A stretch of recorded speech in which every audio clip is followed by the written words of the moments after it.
Talvez você me diga que já tem respostas.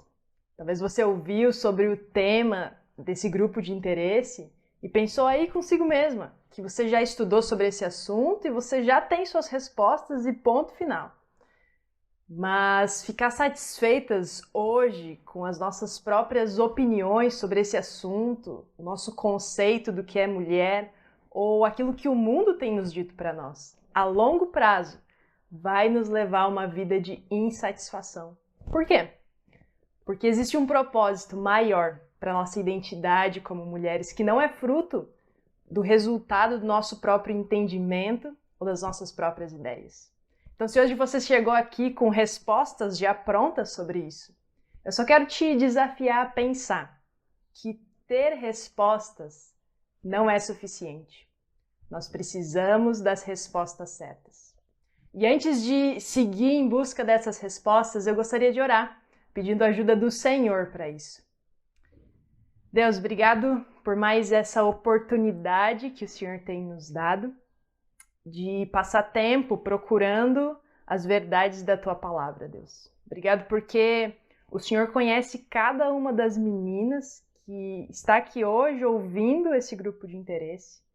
E eu quero pedir a sua ajuda, Deus. Ajuda para comunicar a Tua Palavra e especialmente ajuda para fazer aquilo que só o Senhor pode fazer, Deus. Transformar corações, mudar opiniões e fortalecer as nossas convicções na Tua Palavra, Deus. E é isso que eu peço, em nome de Jesus. Amém. Respostas. Talvez você pense que só você tem se questionado sobre essa ideia do que é ser mulher, sobre propósito, mas isso não é algo novo, não é algo que é um assunto que surgiu agora na sua época de faculdade. Na verdade, as ideias hoje que nós temos ouvido sobre o que é ser mulher já é resultado da busca por respostas de outras mulheres no passado. E sem perceber, nós temos crescido num ambiente de ideias já existentes e pré-concebidas sobre o que é ser mulher. Mas a pergunta é, será que essas são as ideias de Deus para nós? Esse movimento em busca de respostas também é conhecido como o movimento feminista. Um movimento que ao longo dos anos tem alterado profundamente o conceito do que significa ser mulher.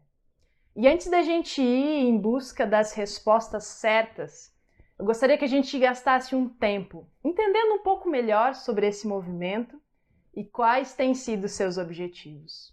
Porque entender o início de tudo isso, olhar um pouco para o passado, vai fazer diferença. Ele está nas capas dos jornais, nas manchetes das revistas e nas bocas das celebridades, mas também está escondidinho em políticas públicas e sociais em diversos lugares do mundo. Eu estou falando do movimento feminista, uma ideologia que supostamente busca a equidade de gêneros. Mas será que isso é possível? Aliás, será que isso faz sentido? O feminismo surgiu no final do século XIX, começo do século XX, com as mulheres lutando por alguns temas até muito relevantes. Elas buscavam direitos jurídicos, ou seja, a possibilidade de trabalhar fora de casa, e também direitos políticos, que seria a possibilidade de votar nas eleições. Esse momento foi conhecido como a primeira onda feminista. E como você deve imaginar, se essa foi a primeira onda, vem uma segunda por aí. E sim, na década de 60 e 70, explode a segunda onda feminista, com as mulheres lutando agora pelo que chamaram de direito ao corpo. Na prática, elas estavam pedindo a legalização do aborto, a liberação da homossexualidade e lutavam contra a violência sexual. O nome de referência aqui nesse momento é Simone de Beauvoir. Se você tiver que ler os textos dela na faculdade ou cruzar com citações dela por aí na internet, lembre-se dos pressupostos dela. Com a chegada da década de 80, o movimento feminista, que era dominado por mulheres brancas e de classe média, começou a dar espaço e voz ao que chamavam de feminismo negro, que são as reivindicações das mulheres negras contra a violência racial e sexual que elas também sofriam. Mas preste atenção, porque as pautas do movimento feminista, elas não se anulam, não se transformam, na verdade elas se agregam, elas se juntam e vão apenas revezando no protagonismo. E nesse momento, o mundo vive o que está sendo chamado de a terceira onda feminista, embora ela já tenha extrapolado as questões relacionadas à mulher. Por quê? Porque nesse momento estão tentando nos incentivar a acreditar que existe uma neutralidade de gênero. E isso significa que não existe apenas masculino ou feminino, que você pode escolher se você quer ser qualquer um dos dois, os dois ou nenhum dos dois. Olhando para tudo isso, a gente percebe que o feminismo caminha em direção oposta ao que a Bíblia diz sobre a nossa função e o nosso papel, a nossa identidade em Cristo. E agora que você já tem um panorama de como o mundo tem buscado as suas respostas sobre identidade, vamos voltar para a palavra de Deus e perceber de verdade para o que fomos criadas. Então, de forma resumida, o movimento feminista trouxe sim alguns benefícios e direitos para as mulheres, especialmente no seu início, ao mesmo tempo em que distorceu o real valor e papel da mulher. E quando eu falo que o movimento feminista distorceu o real valor e papel da mulher, eu já estou afirmando a minha posição de que existe sim uma única verdade sobre quem nós somos e sobre o nosso propósito de vida, e essa verdade foi distorcida. E não se preocupem que a gente não vai gastar tempo hoje falando sobre mais uma opinião humana sobre esse assunto, sobre o que eu acho sobre isso, mas sim sobre a verdade que Deus, o nosso Criador, estabeleceu para nós, antes de nós sermos criadas. E Ele, somente Ele é a autoridade máxima nas nossas vidas. E é por isso que a sua palavra é o nosso livro de regra de fé e conduta. E é por isso que é lá que nós vamos encontrar as respostas certas. E se a gente precisou voltar ao passado para entender um pouco o início do movimento feminista, nós também vamos precisar voltar agora, mas muito antes do início desse movimento, para que a gente possa entender a essência da nossa verdadeira feminilidade. Precisamos voltar à história da nossa criação, onde Deus definiu as igualdades e diferenças entre homem e mulher, com o propósito de apontar para uma realidade muito maior, a sua própria glória. Vamos começar então vendo algumas igualdades entre nós, homem e mulher. E a primeira delas se encontra em Gênesis capítulo 1, versículo 26 a 27. Então, se você está com a sua Bíblia aí, pode abrir em Gênesis capítulo 1. E nesse capítulo nós vemos o relato de toda a criação do mundo. Um relato incrível, onde Deus, com o seu grande poder, Ele cria um mundo com o poder da sua palavra. Deus diz, haja, e as coisas vêm à existência. E tudo que Ele faz é bom. E aí nós chegamos no verso 26, onde Deus cria algo distinto de tudo que Ele já havia criado. Vamos ler versículo 26 e 27. Então disse Deus, façamos o homem à nossa imagem, conforme a nossa semelhança. Domine ele sobre os peixes do mar, sobre as aves do céu, sobre os grandes animais de toda a terra e sobre todos os pequenos animais que se movem rente ao chão. Criou Deus o homem à sua imagem. A imagem de Deus o criou. Homem e mulher o criou. No verso 26, a narração se torna ainda mais maravilhosa. E o que é mais incrível sobre Deus criar a humanidade é a forma como Ele criou. Ele criou a humanidade conforme a sua imagem.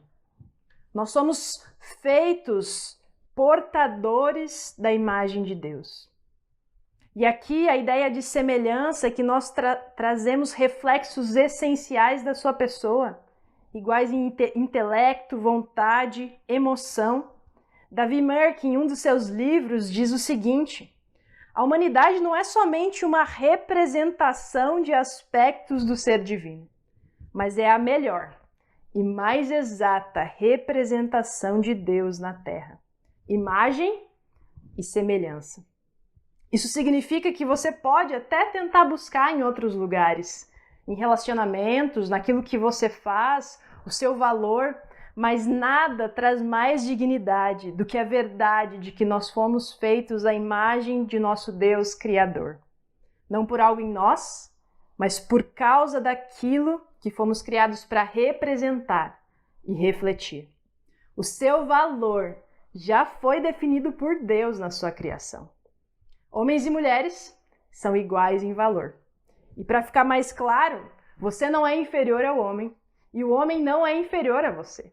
E nenhum de vocês é superior ao outro. Nós somos criados iguais, em essência, iguais em valor, iguais em dignidade, portadores da mesma imagem. Mas a história continua.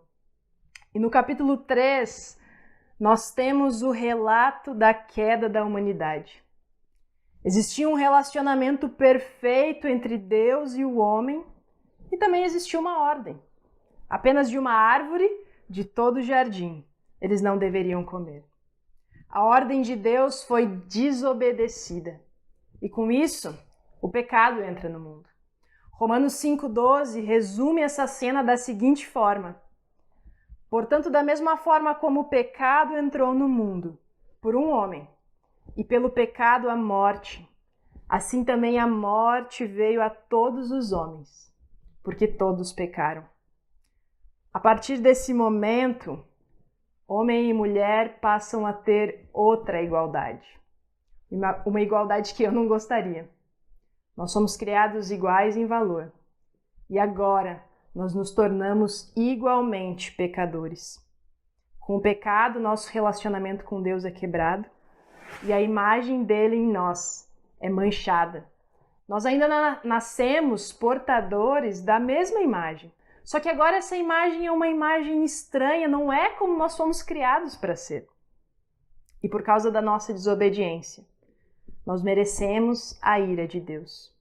Talvez, assim como eu, em algum momento da minha vida, você já foi levado a pensar que os homens são o seu maior problema. Nós vivemos em um mundo machista e se eles fossem diferentes, então a nossa vida seria melhor. E aí a gente passa a defender essas ideias feministas com unhas e dentes. Mas a nossa maior guerra, meninas, não é contra os homens, mas contra o pecado.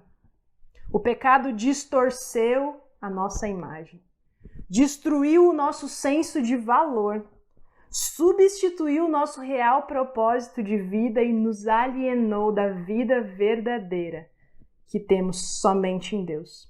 E é por isso que talvez as coisas agora vão fazer sentido para você. É por isso que você tem essa tendência de buscar os seus próprios interesses, de ser dona da sua vida, meu corpo, minhas regras, de fazer as coisas sem considerar o outro. É contra o pecado que nós devemos lutar. Homens e mulheres são igualmente pecadores. Um não é pior que o outro. Todos nascemos em pecado e nossos corações são desesperadamente corruptos. E se o pecado é o problema, então só existe uma solução. E essa solução é uma pessoa. E essa pessoa é Jesus Cristo. Somente Ele pode nos dar de novo a nossa identidade. Somente nele podemos viver da forma que o agrada. E essa é a nossa terceira igualdade. Então nós somos criados iguais em valor, nós nos tornamos igualmente pecadores. Mas, graças a Deus, ambos, homem e mulher, precisam do único Salvador, que é Jesus Cristo. E assim como nós somos criados iguais em valor, mas a história continuou, esse não foi o último mas da história. Existiu um segundo mas, que mudou o rumo da história completamente. Olha o que diz em Efésios 2, versículo 4 e 5. Mas Deus, que é tão rico em misericórdia, e nos amou tanto, que embora estivéssemos mortos por causa de nossos pecados, Ele nos deu vida juntamente com Cristo. É pela graça que vocês são salvos. A verdade mais incrível sobre a salvação em Cristo Jesus é que nem homem, nem mulher fizeram nada para poder conquistá-la. A nossa salvação depende exclusivamente daquilo que Cristo fez por nós. Cristo viveu a vida perfeita que nós não conseguimos. Ele pagou o preço do castigo que nós merecíamos, para termos de volta a vida que nós havíamos perdido. Uma vez em Cristo, somos aceitas por Ele. E nossa identidade não pode mais ser mudada. Jesus é a melhor resposta à pergunta: quem devo ser? 1 Coríntios 5,15 diz: e Ele morreu por todos, para que aqueles que vivam já não vivam mais para si mesmos, mas para aquele que por eles morreu e ressuscitou. Uma vez que nós nos arrependemos e confiamos em Cristo como nosso Salvador, a nossa identidade está firmada nele. E a nossa identidade agora é aquela que vai existir para sempre. Seguidoras de Cristo. Então, fomos criados iguais em valor, ambos igualmente pecadores e ambos igualmente necessitados do nosso Salvador, Jesus Cristo. E agora que a gente falou sobre as igualdades, podemos também tratar sobre as diferenças entre homem e mulher. E eu não quero que você divida essa sessão entre, tá bom, agora já passou as coisas boas, as igualdades, e vamos ter que ver as diferenças agora. Não é entre bom e ruim, mas entre duas verdades que se completam. E quando vividas dessa forma, refletem a graça e a glória de Deus. Nós somos iguais em valor, mas diferentes em função. Iguais em dignidade, diferentes em papéis. Nós somos essencialmente iguais, mas funcionalmente diferentes. E lembra que no início nós falamos que nós somos criados à imagem de Deus. E até mesmo nas nossas diferenças, nós refletimos a imagem de Deus. Talvez você já ouviu falar sobre a Trindade. É um conceito bem profundo da pessoa de Deus, que em parte nós entendemos e em parte nós cremos que é a verdade. Mas de forma resumida, a Trindade é a verdade de que existe um único Deus que existe em três pessoas, com funções diferentes, mas todos com o mesmo valor. Então você está pensando, mas o que isso tem a ver com as diferenças entre homem e mulher? Tudo. Assim como na Trindade, as três pessoas têm funções diferentes, mas têm o mesmo valor. Assim também homem e mulher têm funções diferentes, mas o mesmo valor. E quando nós vivemos essas diferenças, nós refletimos o aspecto da Trindade. Que privilégio e que responsabilidade. E no capítulo 2 de Gênesis, nós vemos que as diferenças de função entre homem e mulher ficam ainda mais evidentes no contexto de casamento. Abra sua Bíblia em Gênesis, capítulo 2, versículo 18. E olha o que diz. Então o Senhor Deus declarou: não é bom que o homem esteja só. Farei para ele alguém que o auxilie e lhe corresponda. Claramente, dentro do conceito de casamento, homem e mulheres têm funções diferentes estabelecidas por Deus. Ao homem cumprem as funções de liderar, proteger, prover sustento para o seu lar, e a mulher cumpre auxiliá-lo nesse chamado de governar e multiplicar. E vamos ser sinceras, algumas de nós temos um pouco de dificuldade com esse conceito de auxiliadora. Talvez você já pensou na sua casa, né? Como assim ele foi feito para liderar e eu para auxiliar? Levanta a mão aí quem se identifica comigo. Mas sabe, meninas, que o simples fato de nós pensarmos desse jeito já revela o nosso coração e mostra que a gente tem sido mais influenciada pelo mundo do que gostaríamos. Um mundo que pensa mais em si mesmo do que nos outros. Mas esse não é o exemplo de Cristo Jesus. E além disso, auxiliar o marido não é um chamado inferior. Inclusive, no capítulo 2 de Gênesis, nós vemos essa palavra aparecer pela primeira vez. Mas ao longo de todo o Antigo Testamento, ela aparece normalmente para se referir sobre Deus, como Deus sendo o nosso auxiliador. E a pergunta é, você vê alguma inferioridade no fato de Deus ser nosso auxiliador? E se Ele, que é obviamente muito superior a nós, se refere a si mesmo como nosso auxiliador, então nós deveríamos nos orgulhar de usar esse mesmo termo. A esposa glorifica a Deus quando auxilia o seu marido. E como a mulher auxilia o homem? De muitas formas. Mas no Novo Testamento nós vemos o conceito da submissão aparecendo. Um termo que hoje também tem sido muito distorcido. Mas submissão não é algo que é ordenado pelo marido ou escravidão, mas é uma atitude voluntária da mulher. A atitude voluntária de uma mulher que confia no Senhor e se submete ao Senhor primeiramente. E como o homem lidera o seu lar? Com amor, cuidado, que não é sobre bens materiais, é muito mais profundo do que isso. Ambos servem um ao outro, de maneiras diferentes. Talvez hoje você não seja uma mulher casada, mas se um dia você se casar, saiba que não é a cerimônia de casamento que vai te trazer o certificado de boa auxiliadora. Se você quer ser uma boa auxiliadora para seu marido, um apoio em oração, uma mulher cheia de sabedoria, de profundidade bíblica, que auxilia o seu marido a dar passos de coragem, de fé, e inclusive ajuda de muitas outras formas na organização, nas finanças. Se você quer ser essa auxiliadora, você precisa começar a buscar isso agora na sua vida. Se a sua vida é uma vida superficial, seu relacionamento com Deus é superficial, se a sua vida é uma bagunça, você já sabe as consequências que você tem colhido disso hoje. E não vai ser diferente no casamento. E com isso eu não quero dizer que você tem que então buscar agora eu vou buscar uma vida de piedade porque um dia eu vou casar. Não é isso. Esse é o alvo errado. Nós precisamos buscar desenvolver essa vida de piedade, porque é para isso que nós fomos criadas.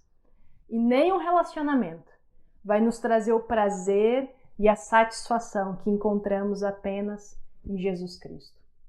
Funções diferentes no casamento. Também vemos funções diferentes dentro da igreja. Percebemos que Deus estabeleceu ao homem o papel de liderança, de autoridade, ensino, e mostrou funções e muitas oportunidades de serviço para a mulher. Nós não vamos entrar a fundo nesse assunto, mas me escute bem, meninas. Nós devemos estar envolvidas ativamente na nossa igreja local, usando os dons e talentos que Deus nos deu, investindo, sem dúvidas, em outras mulheres, aconselhando, discipulando, sendo hospitaleiras, visando a edificação da Igreja de Cristo. Exercemos funções diferentes no reino de Deus e glorificamos a Deus quando fazemos. Para exercermos a feminilidade bíblica, com todas as igualdades e diferenças que Deus estabeleceu. Recebemos também graciosamente da parte dele instruções de como ele deseja que nos portemos e vivamos de forma que o agrade. Sermos femininas biblicamente não é sobre habilidades domésticas, atributos físicos, mas sobre sua atitude, a partir do momento que você entende para o que foi criada. E como que isso se reflete na sua perspectiva de si mesma e no seu relacionamento com os outros. Deus nos deixou várias orientações sobre feminilidade. E eu te incentivo a buscar e a encontrar e a procurar isso na palavra de Deus. E hoje nós vamos enfatizar apenas em duas delas. A primeira se encontra em 1 Pedro. 1 Pedro capítulo 3, versículo 3 a 4.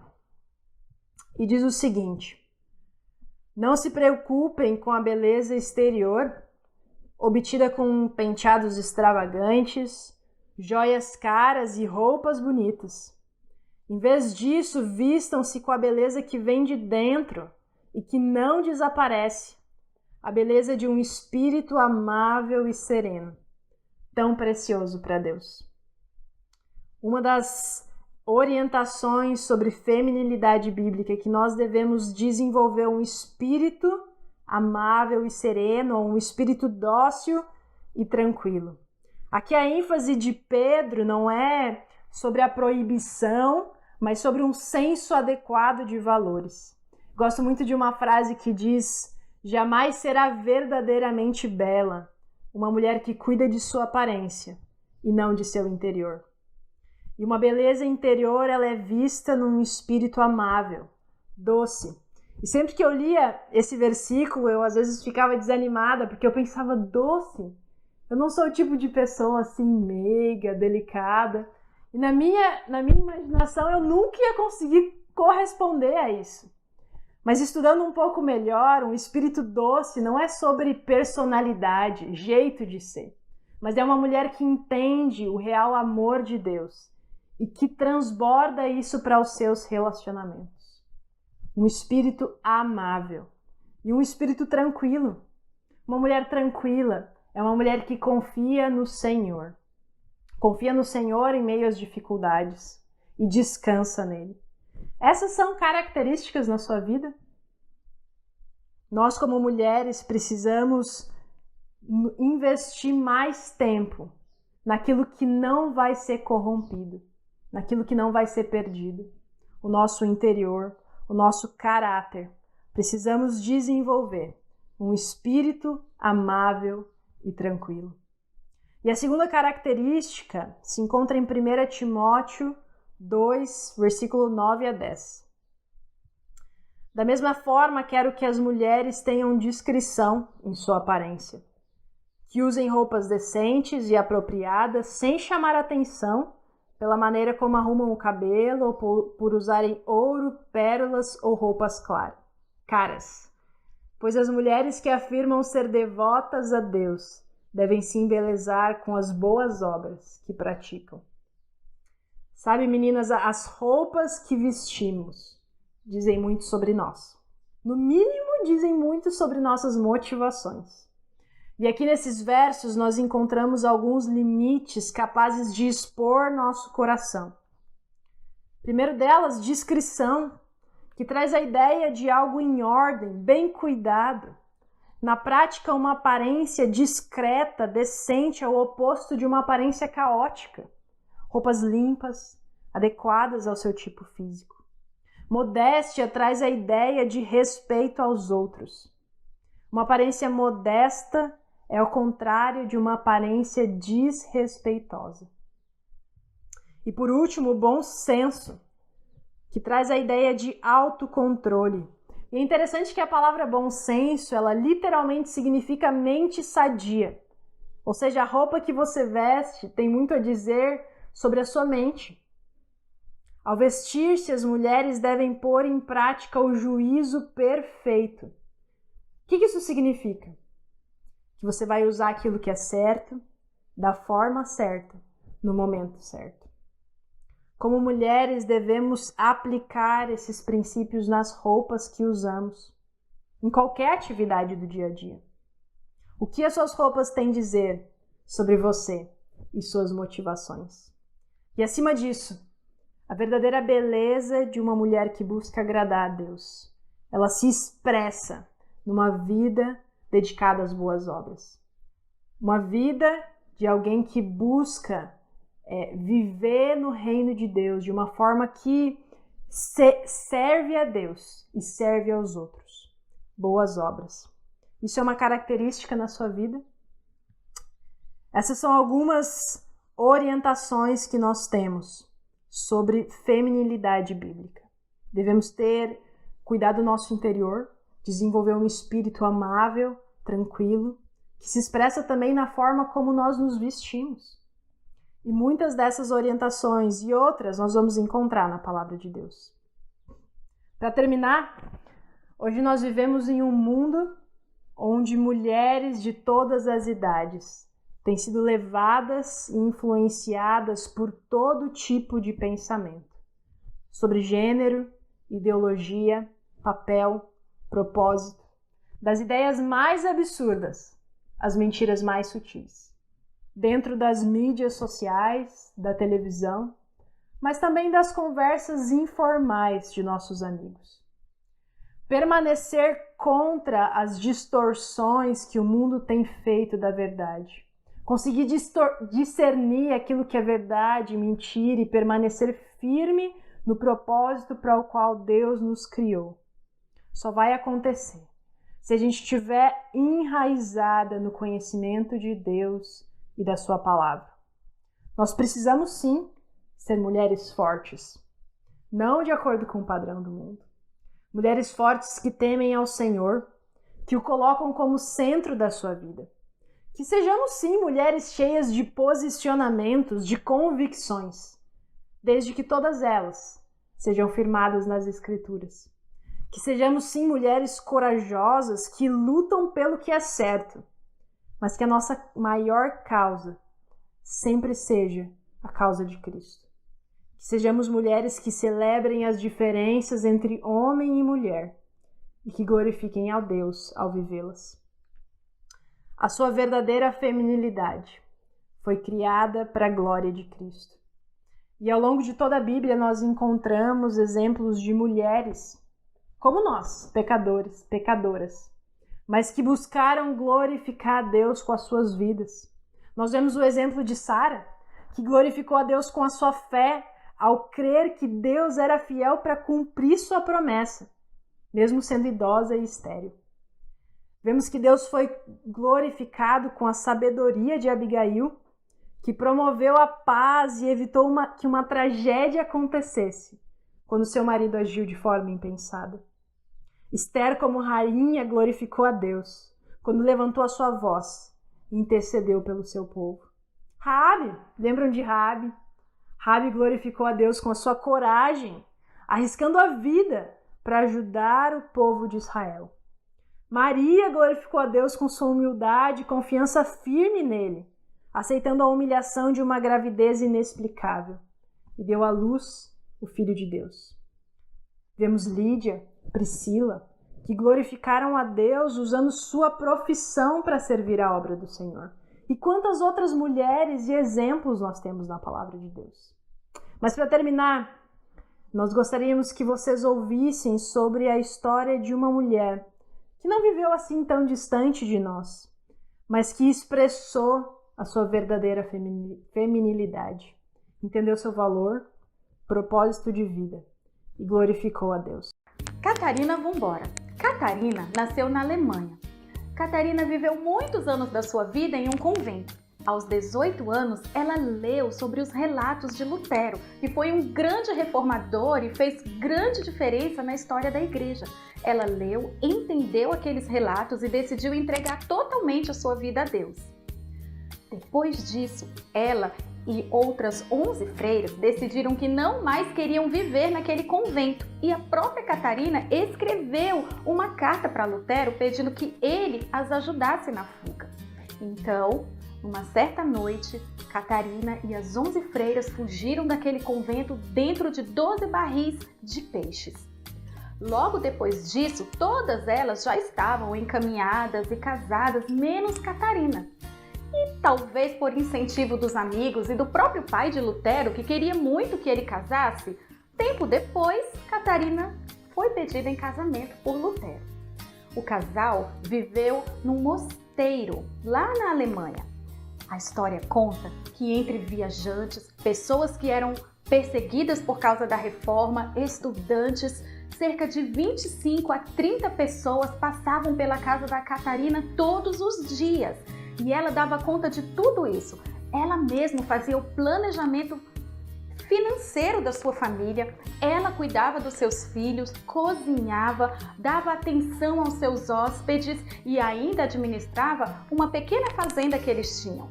Ela acordava às 4 horas da manhã para fazer tudo o que ela precisava.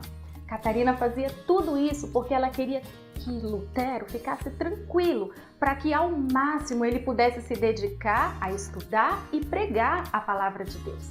Catarina era conhecida também como uma mulher que temia o Senhor, que tinha uma vida devocional com Deus e que ajudava o seu esposo. Ela ajudou Lutero na tradução da Bíblia para o alemão.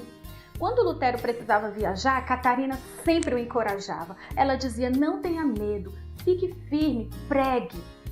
Lutero, certa vez, passou um momento de muita tristeza e receio se o que ele estava a fazer era realmente da vontade de Deus. E a história conta que Catarina então se vestiu toda de preto e foi até onde ele estava, e quando Lutero viu Catarina, se assustou e perguntou: quem morreu? Catarina olhou para Lutero e disse: ao meu ver, Deus morreu. Lutero entendeu imediatamente o que Catarina queria dizer, e ele saiu daquele quarto agradecendo a sua esposa por ter trazido de volta o seu entendimento. Lutero e Catarina viveram casados por 21 anos. Após isso, Lutero faleceu. Catarina ainda viveu 6 anos depois da morte do seu esposo. Mas em 20 de dezembro de 1552, ela também faleceu. A vida de Catarina traz muitos ensinamentos para nós. Um deles é sobre lembrarmos da soberania de Deus, que Deus está no controle de cada situação da nossa vida. Talvez para Catarina foram momentos difíceis, ter que passar tanto tempo dentro daquele convento, mas ali ela estava sendo preparada para cumprir o propósito que Deus tinha para a vida dela como esposa desse grande homem de Deus. Outro aprendizado que temos com a vida de Catarina era a sua fé firme, o seu desejo de conhecer a fé que ela cria. Nós também devemos fazer isso. Devemos buscar cada dia conhecer mais e mais a Deus e crescer no relacionamento com Ele. Sabemos que o mundo ensina muitas mentiras a respeito da nossa feminilidade, a respeito do nosso papel como mulher. É tão importante que nós conheçamos a nossa identidade em Cristo, o nosso papel diante de Deus, para que possamos cumprir o nosso propósito. E Catarina aproveitou as oportunidades, os talentos que ela tinha, suas habilidades para servir as pessoas. Que nós também lembremos disso, que nós possamos servir a Deus enquanto servimos as pessoas com os nossos talentos, com as nossas habilidades, na fase de vida que nós estamos, que possamos fazer diferença. Catarina fez tudo isso porque ela decidiu viver a sua vida para a glória de Deus. Ela entendeu quem ela era em Cristo. Ela entendeu quem ela era diante de Deus. O propósito para o qual Deus havia criado. Que nós também possamos crescer em conhecer a Deus e entender que Deus tem um propósito para cada uma de nós com a nossa feminilidade. Que sejamos encorajadas e desafiadas por esse exemplo. E que nossas vidas também sirvam para esse mesmo propósito. Eu gostaria de orar por você. Pai, eu quero te agradecer, porque a tua palavra contém tudo que nós precisamos para entender quem nós somos e para entender o nosso propósito de vida. Eu te agradeço porque na salvação, em Cristo Jesus, nós temos a nossa verdadeira identidade firmada em Ti. O nosso valor não está firmado em nada que é instável, mas naquilo que o Senhor fez por nós na cruz. E nós pedimos, Deus, que o Senhor nos ajude a criar as nossas convicções na verdade da Tua palavra, Deus. Nos ajuda a ser mulheres que realmente fazem a diferença nesse mundo, porque são diferentes das outras mulheres, porque vivem as diferenças que o Senhor estabeleceu. Que o Senhor nos ajude, Deus, a glorificar o Senhor com as nossas vidas e a encontrar plena satisfação em viver para aquilo que o Senhor nos criou. Em nome de Jesus, amém.